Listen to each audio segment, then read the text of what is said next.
पिछले कई दिनों से चल रहा है। मैं कह सकता हूं कि लॉकडाउन के दरमियान जब सारा कुछ बंद था, तब चोरी चुपके कुछ लोगों ने मिल करके, खासकर एक स्कूल चलाने वाले व्यापारी हैं, उन्होंने ब्यूटिफिकेशन के नाम पर बड़े पैमाने पर मैंग्रोव को तोड़ा, नष्ट किया और उसके बाद भरनी की और भरनी करके उसके ऊपर रोड बना दिया। मुझे नहीं पता था, हम लोग यहीं रहते हैं लेकिन हमको पता नहीं पीछे क्या हो रहा है। तो मेरे पास कुछ कोली महिलाएं आईं बरसवा गांव की।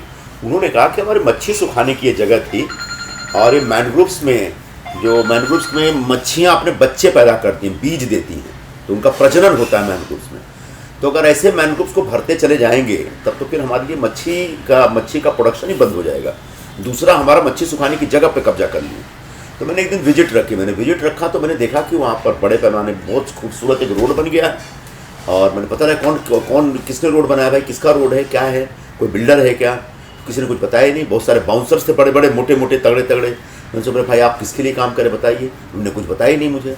फिर वहाँ के लोगों ने गुस्सा होकर के जितना भी वहाँ पतरा उतरा था सुशोभीकरण के नाम पे, जो अनऑथराइज ढंग से जो स्ट्रक्चर तैयार था, सब तोड़ दिया लोगों ने। तोड़ने के बाद फिर प्लानिंग शुरू हुई कि भाई अब इसको आगे की कार्रवाई पे लगना चाहिए। और ये समझ में आ गया कि भाई यहाँ पर मैनग्रोव्स को डिस्ट्रॉय किया गया है। मतलब एक कानून ने बहुत बड़ा अपराध है, उनको शायद पता नहीं होगा। सुप्रीम कोर्ट का ऑर्डर है, मैनग्रोव्स किल करना मतलब it's like murder, it is equivalent to murder. एक इंसान की हत्या के बराबर जो गुनाह होता है ना, वो मैनग्रोव्स किल करने वाला गुनाह है। ये सुप्रीम कोर्ट का ऑर्डर है। जिसने भी किया उसके ऊपर FIR लगेगा और वो कम से कम 3 महीने उसको जेल में रहना पड़ेगा। तो ये सब चल रहा था। फिर मैं चला गया था दिल्ली, कुछ और काम था मुझे, फिर लौट गया। फिर उन लोगों ने कहा, तो मैंने कहा चलो एक विजिट रखते हैं। जब विजिट रखा तो देखा कि और भी बड़े पैमाने पर वहां पर भरनी जारी है। ये कल या परसों की बात है। फिर जब विजिट रखने से पहले मैंने यहाँ के वर्सोवा पुलिस स्टेशन के जो सीनियर PI हैं उनको फ़ोन किया था कि आपको पता है आपके एरिया में क्या हो रहा है। बोला साहब मुझे ज़्यादा जानकारी है, लेकिन जो कुछ हो रहा है सब लीगली हो रहा है। तो मैंने कहा आइए ज़रा विजिट करते हैं। फिर वो भी आए, वो अपने ऑफिसरों के साथ आए और हम लोगों ने बताया कि ये देखिए यहाँ पर ये भरनी हुई है और ऑथराइज्ड है। फिर रोड के बारे में बताया तो उनका एक जूनियर था, एक सब इंस्पेक्टर था, वो हमसे बहस करने लगा। बोला नहीं, ये स्कूल वाले हैं, इनको ऑर्डर मिला है ऑफिशियली, कलेक्टर ऑफिस का या तो BMC ऑफिस का कोई ऑर्डर है, उस ऑर्डर के हिसाब से अधिकृत रूप से ये रोड बनाया गया। मैंने हो ही नहीं सकता, मैनग्रोव्स में रोड बना ही नहीं सकता। हाँ, पहले यहाँ झोपड़ा था, हो गया, झोपड़ा वो अवैध था, झोपड़ा तोड़ने की जिम्मेदारी आपकी है। अगर झोपड़ा आपने डिमोलिश किया कोई बात नहीं, आप करिए, लेकिन झोपड़ा तोड़ने के बाद जगह खाली करके वहां पर रोड नहीं बना सकते। तो मैंने कहा ऐसा ऑर्डर है। मैंने कहा कॉपी दिखाइए। आज तक कॉपी नहीं दिखाई गई। कल हम लोग बरसवा पुलिस स्टेशन में भी गए थे, वहां पर भी हमको कॉपी नहीं दिखाई गई है। कहने का मतलब यह है कि एक पूरा ऐसा दिख रहा है कि सरकारी तंत्र और जो स्कूल चलाने वाले जो लोग हैं, बड़े बड़े व्यापारी लोग हैं, उनके बीच एक मिली भगत है। और उस मिली भगत के हिसाब से कोली समाज की जो मच्छी सुखाने की जगह उस पर कब्जा किया जा रहा है। और दूसरा जो मैनग्रोव्स, जो कि एक बहुत ही बेशकीमती चीज़ है मुंबई के जीवन के लिए, उसको नष्ट किया जा रहा है। और तीसरा, अवैध रूप से निर्माण कार्य चल रहा है। ये 3 चीज़ें हो रही हैं जिसका हमारा विरोध है और हम लोग लगातार विरोध करेंगे।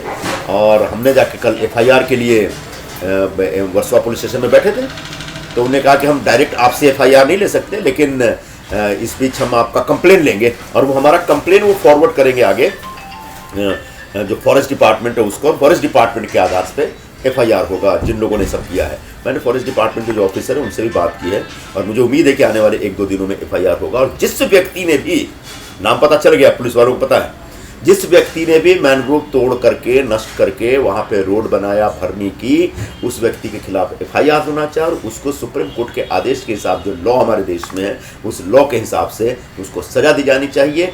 और वर्सोवा खाड़ी के एक मैनग्रोव्स को बचाने का अभियान जारी रखना चाहिए।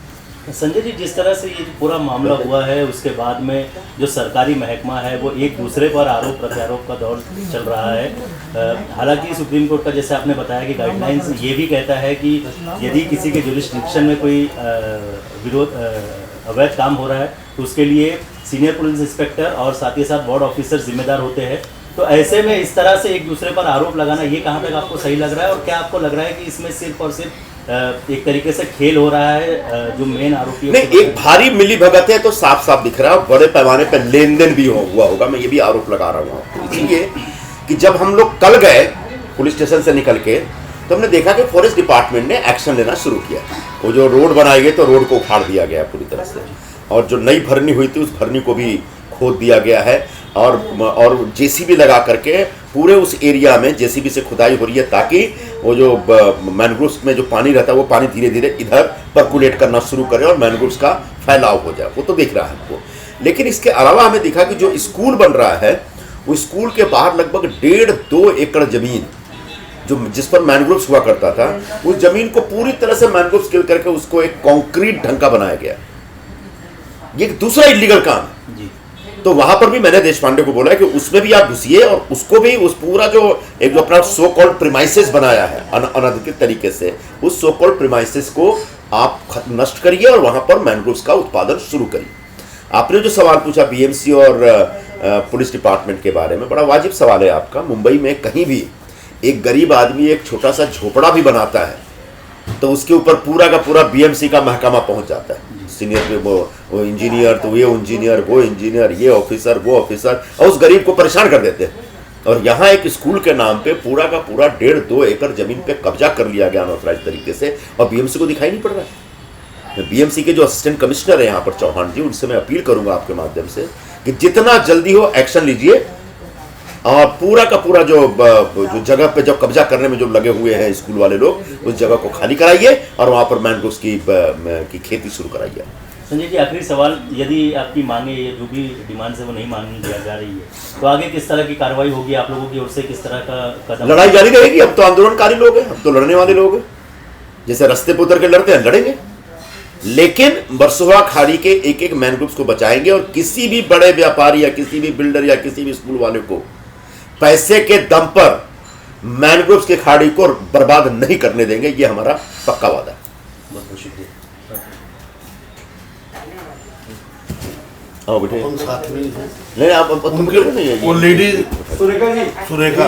सुरेखा तुम्हें पर यहाँ बोला। हाँ, तो पहले अपना नाम बताइए, वहाँ पे कितने सालों से रह रही हो और कैसी क्या तकलीफ हो रही है वहाँ पर आपको? मेरा नाम सुरेखा जावली है, हिंदी में ही बोलूँगा। हाँ। मेरा नाम सुरेखा जावली है और मैं जन्म से ही वहाँ रही हूँ। हमारा कोली जमात की मेरा लड़की हूँ, और कोली जमात वहाँ का आदिवासी जमात है वर्सोवा का। हम पीढ़ी दर पीढ़ी वहीं के रहने वाले हैं। हमारा कोई गांव नहीं है, वहीं से उपज है हमारी, और मैं जन्म से ही वहाँ पे हूँ। तो पहले हमारा जो वर्सोवा था वो वहाँ सिर्फ मछुआरे के लिए ही आबादी थी और कोई नहीं थी, और आजू बाजू का परिसर इतना सुंदर, खाड़ी, समंदर किनारा स्वच्छ और सुंदर था। अभी कुछ सालों में ऐसे विकास काम करते हुए सरकार ने जो पूरा कंक्रीट का जंगल बना दिया है, उसको जो छोटे मोटे और थोड़े बहुत मैंग्रोव्स बचे हैं उनको भी एंकरेजमेंट हो रही है, उन पे भी भराव जा रहा है। अगली बार अभी इस महीने में कौटे खाड़ी में हम लोगों ने देखा, अचानक से गए, मेरे चाची ने फ़ोन किया कि वहाँ ऐसा ऐसा हो रहा है, तो हम लोग देखने गए वहाँ पे। तो एक पूरा मैंग्रोव्स पे रास्ता बना था, डामरीकरण नेपती डाला हुआ था, और बाजू में स्कूल का काम चालू है। वहाँ किसी को आने जाने में नहीं दे रहे थे, बाउंसर बिठाए थे। और हम कोली होके भी, हमारा एरिया होके भी, हम तो जंगल के ही है, मैंग्रोव्स में ही पैदा, मैंग्रोव्स में ही बड़े हुए हैं, हमारा बिजनेस ही वहीं पे है। खेकड़ा, शिवली वगैरह उसी में मिलते हैं, मैंग्रोव्स में मिलते हैं, और मैंग्रोव्स में मच्छी की पैदाइश होती है। मेन वहाँ मच्छी का प्रजनन का ठिकाना होता है। और सब एरिया हमारा पूर्वजों से पहले ही हम लोग उसको पूजनीय है। हमारे पूर्वजों भी, दादा परदादा ने भी उनको ख़त्म नहीं किया, वहाँ पे बिल्डिंग नहीं बनाया, हम लोगों ने संभाल के रखा है वो। और अभी हमने अगले महीने गए वहाँ पे, तो वहाँ वैसा सिचुएशन देखा कि पूरा ब्यूटिफिकेशन का काम चालू है। उधर बाउंसर बिठाया, अंदर आने न जाने नहीं दे रहे हैं। इंक्वायरी किया तो कोई नाम बता नहीं रहा है वहाँ पे। तो हमने निरुपम जी से रिक्वेस्ट किया कि ऐसा ऐसा है तो हमको सहकार्य कीजिए। तो निरुपम जी खुद आके हम लोगों को बहुत ही वहाँ पे सहकार्य किया। और क्या है वो, अभी हम लोगों ने फॉरेस्ट को भी कंप्लेंट किया, तो फॉरेस्ट ने अभी बहुत सारा कब्जे में ले लिया है वो, और सब जो नेपथी वगैरह डाला था वो निकाल रही है, और मैंग्रोव तक पानी पहुँचाने की कोशिश कर रही है। अभी आपकी मांग क्या है? अभी हमारी यही सरकार से मांग है, विकास होना ज़रूरी है, लेकिन हम लोगों का साथ लेके विकास हो जाए, ये बहुत बड़ी बात होगी। क्योंकि अभी विकास के नाम पे जो चल रहा है हम लोगों को, हम कोली लोगों को इग्नोर किया जा रहा है। जनता के लिए ये बनाएंगे, जनता के लिए वो बनाएंगे, तो जनता में हम लोग नहीं आते क्या? तो हमारा भी पूर्वजों से मच्छीमारी का धंधा है, मच्छी सुखाने का धंधा है। उनका विकास नहीं हो सकता। उनके विकास के बारे में सरकार सोचेगी कभी? हमारे से एजुकेशन है, हमारे स्कूल है, उनके बारे में कभी सोचेगी? विकास अगर करेगी, स्थानिक लोगों को तो कुचल के नहीं होना चाहिए, तो स्थानिक लोगों को साथ लेके विकास होना चाहिए। ये हमारी मांग है। और सबसे बड़ी मांग ये है, जो अभी थोड़े बहुत, ज़्यादा तो नहीं बचे हैं, बहुत सी खाड़ियाँ समंदर किनारे पे भराव डाल के वो सब नेस्तनाबूद हो रहा है। जो भी है उसको बचाने की कोशिश करें और बचाए रखें, ताकि कोली लोग भी बच जाएं, क्योंकि हमारा बिजनेस वही है, मच्छी मार के अपना पेट पालना। अगर वही नहीं रहेगा, समंदर ही नहीं रहेगा, तो कोली बचेगा ही नहीं। तो सबसे बड़ी रिक्वेस्ट ये है कि खाड़ी बचाओ और समंदर बचाओ। ज्या माणसाने केली त्या कारवाई करा। आप बोल दीजिए। जे आदमीने डाला अभी आहे, ऐक बताय हा, ज्यांनी मॅनग्रुव्स नष्ट केला, ज्यांनी मॅंग्रोव्ह नष्ट केला त्यावर कारवाई करायची। हा, त्यांच्या ते विरोधात शालेची बाउंड्री काय पण असू दे, तुम्ही आम्हाला मदत करा सरकारला। बोलिए।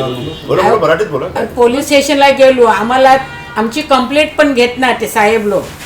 काल गेलो आणि काल आम्हाला दादागिरी पण केली कॉन्सर लोकातून, तिकडे बसतात त्या लोकातून, आणि आमचे साहेबावर मारहाणीचा दावा करते। पुलिस इनके सामने ही मुझे भी धमकी दे रही है, भाई तुम उधर जाएगा तो तुम्हारे ऊपर केस रजिस्टर्ड करेगा। ये थी जब फोन आया सीनियर का, तुम उधर जाएगा तो तुम्हारे ऊपर केस रजिस्टर्ड करेगा, तुम उधर जाने का नहीं। कौन इनामदार साहेब है वो बोला था। ये उधर ही थी उस टाइम सर। हाँ, अच्छा, हाँ, मुझे जब फोन आया ना 2 बार, ते तुम साहेबाला उधर जाएगा तो केस रजिस्टर्ड करेगा तेरे ऊपर। साहेबाला एवढीच विनंती आहे, तू त्या लोकांचा साथ देण्यापेक्षा आमच्या लोकांवर बघ आणि आमच्या लोकांची पण तू कंप्लेंट घे। आमच्या लोकांची कंप्लेंट घेत नाही, त्या लोकांना साथ का देते? आमचं रिक्वेस्ट आहे त्या साहेबांना। चला चला चला। आप बोलेंगे।